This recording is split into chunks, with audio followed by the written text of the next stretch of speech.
La siguiente historia se llama Respuestas. ¿Para qué?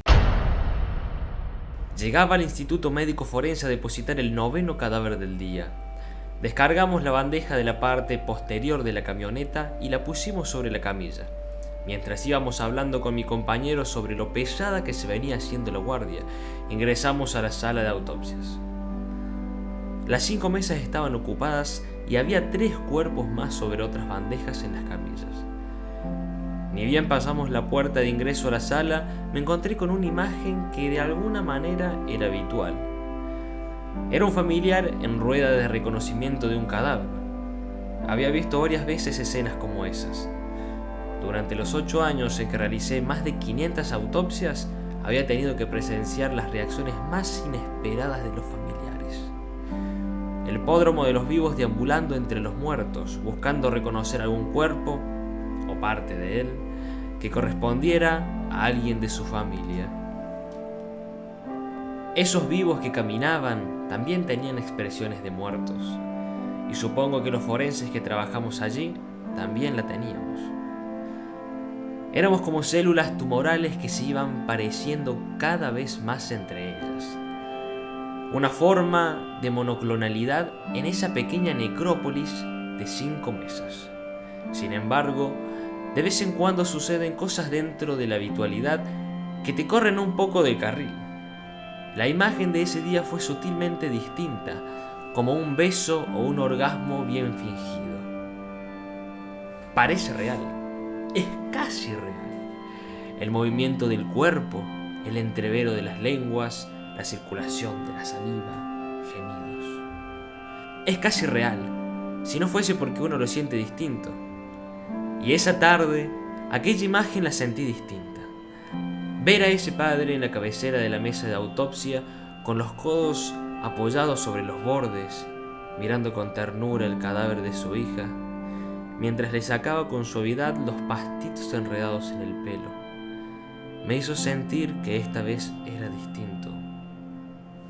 Esos pastitos que se le habían metido en el pelo después de que un auto la atropellara a toda velocidad y la arrojara con furia despiadada al costado del camino. Esa nena venezolana que se había bajado corriendo del colectivo para ir a buscar su regalo de cumpleaños. Ese mismo regalo la esperaba en la parte trasera de la bicicleta de su padre, que estaba al otro lado de la calle.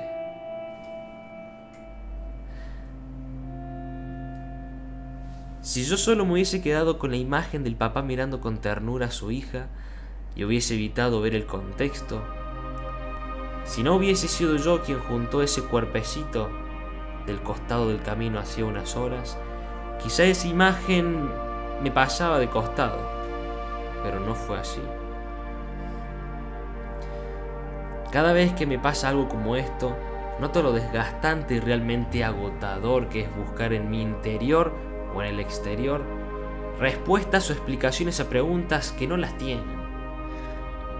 ¿Cómo se explican de una forma lógica y racional los mecanismos que llevan a determinado ser humano a cometer las atrocidades que tuve que ver más de una vez? Un hombre que troza a una mujer por despecho y la mete en una heladera. Un hombre que clava más de 30 veces un cuchillo en el cuerpo de otro hombre por una deuda económica. Un padre que le mete 2 tiros en la cabeza a su hijo y luego se suicida con un tiro en la boca, delante de su mujer, por un engaño, solo por citar algunos casitos del último año. Es parte, quizás, de la naturaleza humana, este arte de matar y morir. Muchos de los médicos que hemos trabajado en hospitales públicos, ya sea como clínicos, cirujanos, terapistas, etc., así como los médicos forenses que trabajamos en el lugar del hecho o lugar del hallazgo, debemos lidiar casi a diario con la muerte inexplicable. Según nos educaron en la facultad, si uno trata de actuar solo profesionalmente, debe abstraerse para poder realizar el trabajo de la forma más objetiva posible. Pero la realidad nos moldea, nos plantea el escenario en el cual ocurre la obra de teatro de nuestra vida. ¿Cómo abstraerse entonces? Me gustaría que alguien me dé las herramientas, si es que realmente existen, para no echarnos al hombro o ir guardando en la mochila el dolor de la familia, el dolor de una madre aferrada a los pies de su hijo, que pende de un cinto atado al cuello y al barral de un ropero. A la culpa de ese hermano que lo gastaba diciéndole que era un putito por la música que escuchaba, por cómo se vestía. Al desgarro perpetuo de esos padres que leen la carta póstuma del hijo ahorcado y con mirada incendiaria y piadosa a la vez. De reojo atisban al otro hijo, que tampoco entiende nada. ¿Cómo no hacerse parte de ese todo? Si ni bien nosotros leemos la misma carta, miramos de cierta manera subjetiva a ese hermano, a esos padres que, por otro lado, claramente no son nuestros hermanos o nuestros padres, pero en potencial en algún momento podrían haberlo sido, o peor aún, pueden llegar a serlo. No en lo físico, sino en la situación. ¿Cómo carajo no va a doler ese dolor, el ajeno, si yo también soy nieto, hijo, hermano, amigo? Es decir, soy una persona, un ser humano. Un ser humano que descuelga la anatomía muerta de ese cadáver, pero deja colgada la biografía de la tragedia en esa familia y en mi interior, como un cuadro o una obra de arte en la pared del living. Queda colgada esa muerte dentro de aquel ropero y dentro de mi guardarropa interno, que ya está abarrotado de muertos. Y como todo guardarropa desbordado, en el que comenzamos a colgar varias camisas, una sobre otra en la misma percha. De ese modo se comporta la biografía de cada uno de los muertos en los que trabajé. Y del mismo modo, cuando trato de recordar a alguno de los primeros, los otros me caen, uno tras otro, como si al sacar la misma camisa que colgué primero, las otras cayeran al suelo. Cada uno de esos muertos, o su biografía en sí, llegan para quedarse como un buen libro. No tiene traje de ocasión, son perennes. No hay forma de permanecer indiferente. La violencia pasa activa a pasiva en forma cíclica, como la corriente alterna. Va y viene. Va el dolor del otro, viene la bronca interna. Va mi dolor, viene la bronca del otro. A veces de manera superficial, a flor de piel. Otras veces de forma subcutánea, capilar. En la dicotomía de haberle deseado la muerte a algunas personas y la que no entender por qué tal o cual persona está muerta. La binariedad del vivo y del muerto. Del ni vivo ni muerto. De querer matar a alguien pero no creer en la pena de muerte. En la antítesis de la que me encantan las películas o series violentas, pero aborrezco la violencia en general. La naturaleza humana es violenta, pero el humano odia la violencia mala. Pero si la violencia es buena, la abraza. En esa macrofísica de la violencia se aplaude y asiente ante el linchamiento del violador. Se festeja el ladrón al cual un perro le devora una pierna. Como la Damatio ad bestias en la Roma antigua, como tiraban a los delincuentes junto a animales hambrientos, ya fuesen leones, tigres, panteras, hienas, etc., para que sean devorados y descuartizados mientras el cuerpo aún estaba vivo. Ahora es más difícil tener acceso a esos animales, por ende los reemplazamos por pitbulls, dogos, bull terrier. Me puedo llenar la boca hablando y escribir páginas completas con los mecanismos biológicos, moleculares que expliquen la aburridísima y reiterativa secuencia de cómo a partir de un estímulo aferente que llega a nuestro cerebro, se desencadena un estímulo eferente que hace contraer ciertos músculos para agarrar una cuchilla y matar a apuñaladas a otra persona o inclusive a uno mismo. Podemos analizar el segundo antes de apretar el gatillo y culpar a la amígdala, nuestra central biológica de la violencia.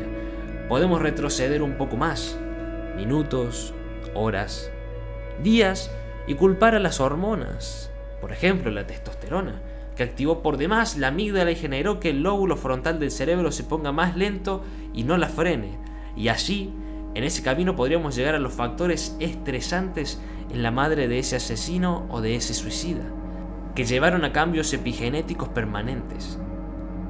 En ese complejo enmarañado, la señal que dispara tal o cual mediador que lleva a tal o cual acción está influenciada inclusive por el estrés que pasó nuestra madre o nuestros antepasados. Por ende, si tendría que tratar de explicar por qué tal o cual estímulo me lleva a apretar el gatillo, darle un sentido o significado al acto en sí, tendría que analizar desde el segundo antes de tomar la decisión hasta millones de años atrás. Ante un mismo evento o acción, el sentido puede ser completamente opuesto. No es lo mismo una amputación transmetastasiana en un paciente postrado que realizar el mismo procedimiento en Lionel Messi. El sentido cambia radicalmente ante el evento mismo. Si vamos a disparar, depende contra quién y en qué circunstancia. Puede ser aplaudido o denigrado. Si te suicidas por un desamor y abandonas así a 3 hijos, es detestable. Pero si te suicidas porque sos un piloto kamikaze y querés hundir un búnker yanqui, podés ser condecorado. Vos no, porque estás hecho pedacitos, sino tu familia. Si le doy la mano a un mendigo, puedo ser un acto de generosidad digno de imitar, pero si le doy la mano a un político corrupto, la cuestión es completamente diferente.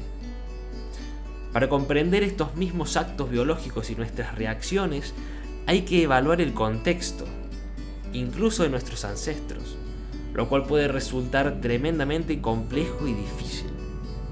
De antemano, no hay una sola cosa que pueda explicar todo, ni la biología, ni la biografía, la genética, ni la cultura, ni la antropología, ni la evolución.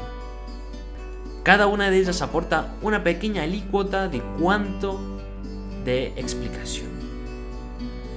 Después de algunos años de haber realizado las autopsias que realicé, después de trabajar en el lugar del hecho, y aún hoy seguir haciéndolo, y lidiar con lo peor de la sociedad, los delincuentes y la delincuencia, los pobres y la pobreza, los desnutridos y el hambre, los excluidos y la exclusión, llego a la conclusión parcial en esta analogía botánica que de la raíz de la mayoría de los problemas está formada la insatisfacción permanente y el miedo que nos lleva a estar hipervigilantes.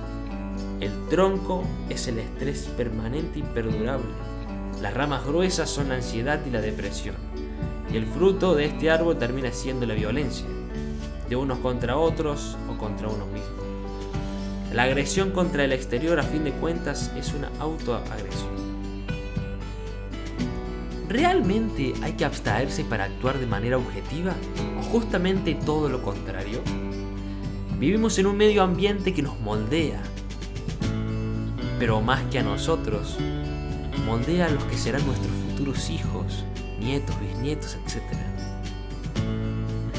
Hoy vivimos en la consecuencia del moldeado de miles de años. Vivimos a su vez en una sociedad de rendimiento, en la que el sujeto o persona se autoexplota hasta llegar al burnout. Sin lugar a dudas, esto termina llevando la autoagresividad, en ocasiones aguda, que termina en la violencia del suicidio. Tenemos de forma permanente un proyectil en la mano.